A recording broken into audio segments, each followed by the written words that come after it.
दोस्तों, पिछले पार्ट में आपने देखा था कि रेन वेइवे ने आखिरकार फू चेंगजो को अपना नंबर दे दिया था और यहीं से दोनों की कहानी एक नए मोड़ पर आ जाती है।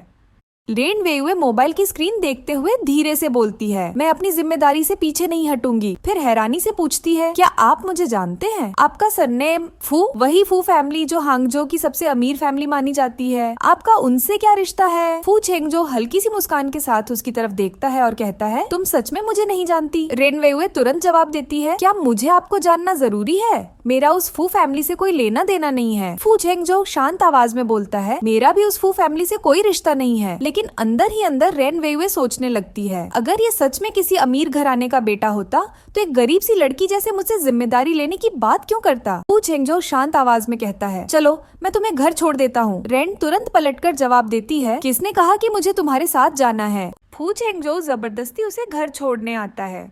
रेन वेइवे का घर आने के बाद दोनों गाड़ी से बाहर आते हैं।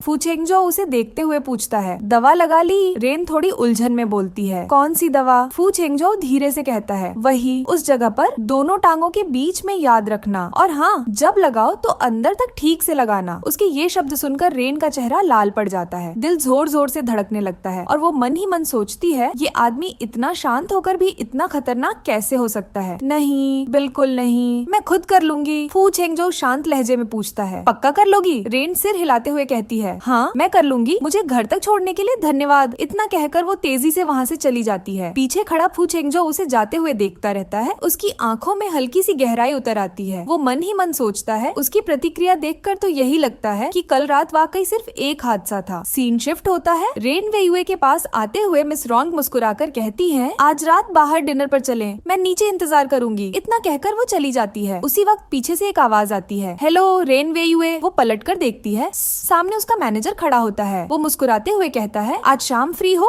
डिनर पर चलें, फिर मूवी भी देख लेंगे। रेन वेइवे का चेहरा सख्त हो जाता है। वो सीधा जवाब देती है, मैनेजर, हे, आपकी एक पत्नी है और एक बेटी भी, फिर भी आप एक फीमेल एम्प्लॉय के साथ डिनर और मूवी की बात कर रहे हैं, आपको नहीं लगता ये गलत है? मैनेजर हल्की हंसी के साथ आगे बढ़ता है, इसमें गलत क्या है? जब तक तुम किसी को नहीं बताओगी और मैं नहीं बताऊंगा तब तक किसी को पता नहीं चलेगा। करीब आकर कहता है, एक बार मेरे साथ बाहर चलो और मैं वादा करता हूँ तुम्हारी 3 महीने की इंटर्नशिप के बाद तुम्हें परमानेंट जॉब दिलवा दूंगा। रेन वेइवे का चेहरा सख्त हो जाता है। वो बिना डरे जवाब देती है, माफ कीजिए सर, मुझे ऐसी नौकरी नहीं चाहिए। इतना कहकर वो वहाँ से चली जाती है। पीछे खड़ा मैनेजर गुस्से में बड़बड़ाता है, अभी तो तुम बच गई हो, लेकिन एक दिन तुम्हें मेरे पास आना ही पड़ेगा। सीन बदलता है। मिस रॉन गुस्से में कहती है, वो बूढ़ा गंजा आदमी 40 पार कर चुका है, फिर भी तुम्हें छेड़ने की हिम्मत करता है, उसे शर्म भी नहीं आती क्या? रेन वेइवे धीरे से कहती है, उसकी बेटी तो मेरी ही उम्र की होगी। मिस रॉन्ग और ज्यादा भड़क जाती है, अगर उसने दोबारा तुम्हें परेशान किया ना तो उसका सबूत रिकॉर्ड करना और सीधा उसकी बीवी को भेज देना, तभी उसे अकल आएगी। रेन वेइवे थोड़ा असहज होकर कहती है, लेकिन मेरे पास उसकी पत्नी का कांटेक्ट नहीं है। मिस रॉन गहरी सांस लेकर बोलती है, या फिर एक काम करो, कोई बॉयफ्रेंड बना लो। रेन वेइवे हैरानी से देखती है, बॉयफ्रेंड? मिस रॉन्ग सिर हिलाते हुए कहती है, हाँ, कोई ऐसा जो रोज तुम्हें ऑफिस छोड़ने आए, लेने आए, ताकि वो बूढ़ा समझ जाए कि तुम किसी की हो। रेन वेइवे चुप हो जाती है। उसके दिमाग में अचानक फू चेंगजो ने उसके साथ कांड किया हुआ याद आता है और उसका दिल हल्का सा धड़क उड़ा है। एक आलीशान बार में हल्की हल्की रोशनी फैली हुई है। फू चेंगजो अपने दोस्त के साथ बैठा शराब पी रहा होता है। उसका दोस्त कहता है, मैंने तुम्हें बुलाया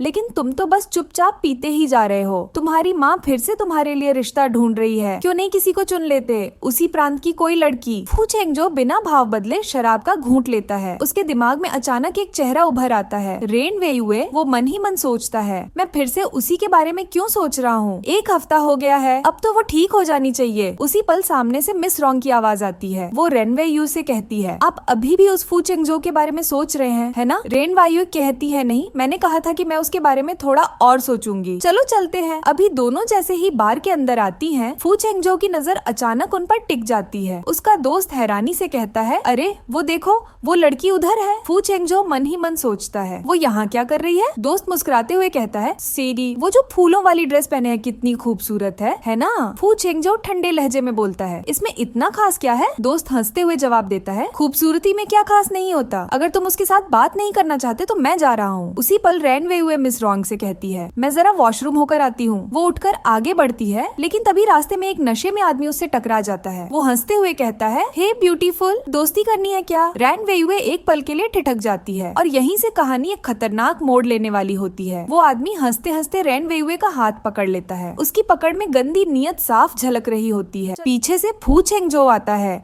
और उस आदमी को एक जोरदार फाइट देता है। वो आदमी जमीन पर गिर जाता है। सब कुछ इतनी तेजी से होता है कि रेन कुछ समझ ही नहीं पाती। उसके सामने खड़ा होता है फू चेंगजो। उसकी आंखों में गुस्सा है और आवाज में सख्त ठंडापन। वो आदमी डरते हुए उठता है और बिना कुछ बोले भाग जाता है। रेन घबराई हुई आवाज में कहती है, थैंक यू मिस्टर फू। फू चेंगजो उसकी तरफ देखता है और ठंडे लहजे में बोलता है, अभी कुछ ही दिन हुए हैं और तुम्हारा बॉयफ्रेंड भी बन गया। रेन का दिल धक से रह जाता है। वो मन ही मन सोचती है, उसने सुन लिया, अब क्या करूं? फिर वो खुद को संभालते हुए कहती है, धन्यवाद मिस्टर फू, आज आपने मेरी मदद की, अब मुझे जाना होगा। इतना कहकर वो तेजी से वहाँ से चली जाती है। पीछे खड़ा फू चेंगजो उसे जाते हुए देखता रहता है। उसकी आंखों में कुछ ऐसा होता है जो वो खुद भी समझ नहीं पा रहा था। रेस्टोरेंट के बाहर फू चेंगजो अपनी कार के पास खड़ा इंतजार कर रहा होता है। उसी वक्त रेन वेइवे और मिस रॉन्ग बाहर निकलती है। तभी अचानक फू चेंगजो आगे बढ़कर रेन का हाथ पकड़ लेता है। वो शांत लेकिन साफ लहजे में कहता है, रेन वेइवे, क्या तुम अपना वादा पूरा करोगी? मिस रॉन्ग चौंकते हुए पूछती है, रेन वेइवे, तुम इसे जानती हो? फिर मजाक में जोड़ती है, अरे इतना हैंडसम आदमी, तुमने कब से ऐसे लोगों से दोस्ती कर ली? रेन वेइवे थोड़ा असहज होकर बोलती है, आज नहीं, क्या हम किसी और दिन कर सकते हैं? फू चेंगजो बिना भाव बदले कहता है, लेकिन मैं आज फ्री हूँ। रेन वेइवे हिचकिचाती है, पर मिस रॉन्ग मुस्कुराते हुए बीच में बोल पड़ती है, अरे तुम जाओ, मैं खुद चली जाऊंगी। रेन वेइवे मन ही मन सोचती है, मुझे जल्दी से अपना कर्ज चुकाना होगा और उसे दूरी बनानी होगी। फिर वो मिस रॉन्ग से कहती है, ठीक है, तुम ध्यान से जाना। मिस रॉन्ग मुस्कुरा कर बोलती है, मजे करना। इसके बाद फू चेंगजो बिना कुछ कहे रेन वेइवे का हाथ पकड़ता है और उसे अपनी गाड़ी की ओर ले जाता है। रेन कुछ कहना चाहती है, लेकिन उसके दिल की धड़कन उसकी आवाज से पहले तेज हो जाती है।